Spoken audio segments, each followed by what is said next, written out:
We begin at the lower house where the proposed expenditure program of the government for next year is now undergoing rigid scrutiny by the legislators.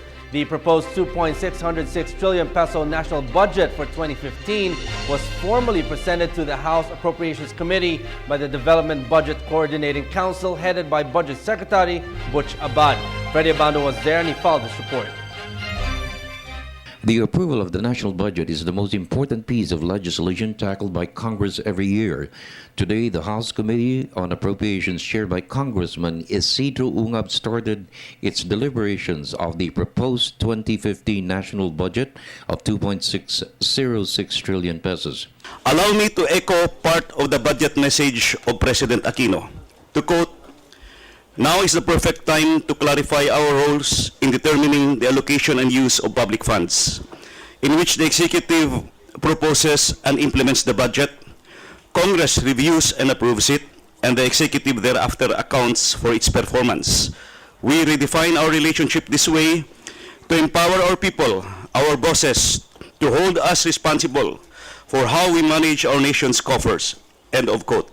Budget Secretary Florencio Abad stressed next year's outlay is geared towards inclusive developments, spreading the gains of sustained economic expansion to reduce poverty incidence. The new feature of the budget is an outcome-based, performance-informed budget. Certainly, our work is not yet done. Our last 2 remaining years in office must be focused on addressing 2 key challenges. First, how do we sustain our growth and make it truly felt by our people? Second, how do we sustain and intensify the reforms we have already rolled out?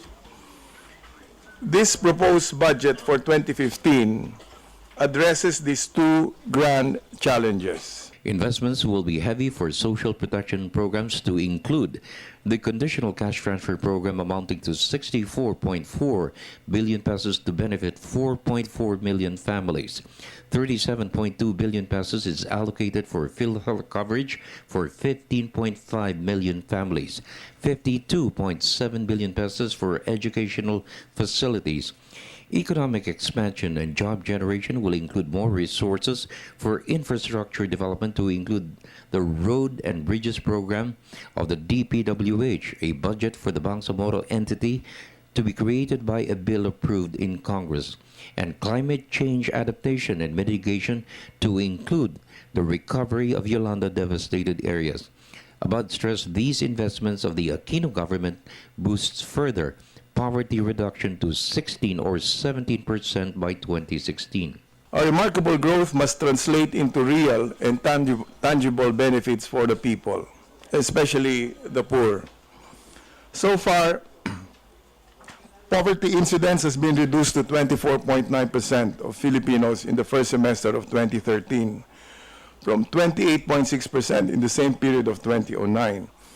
While this shows that government interventions have been effective in reducing poverty, most eloquently expressed by our investment-grade credit ratings. On the second challenge, good governance reforms must continue to ensure that each peso spent makes an impact on the lives of the poor.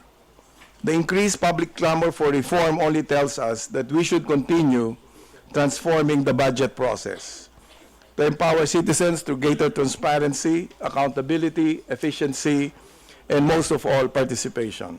The top 5 departments with the biggest budget outlay are education, public works and highways, national defense, local government, social welfare and development, and health. For the People's Television Network, this is Freddie Abando reporting.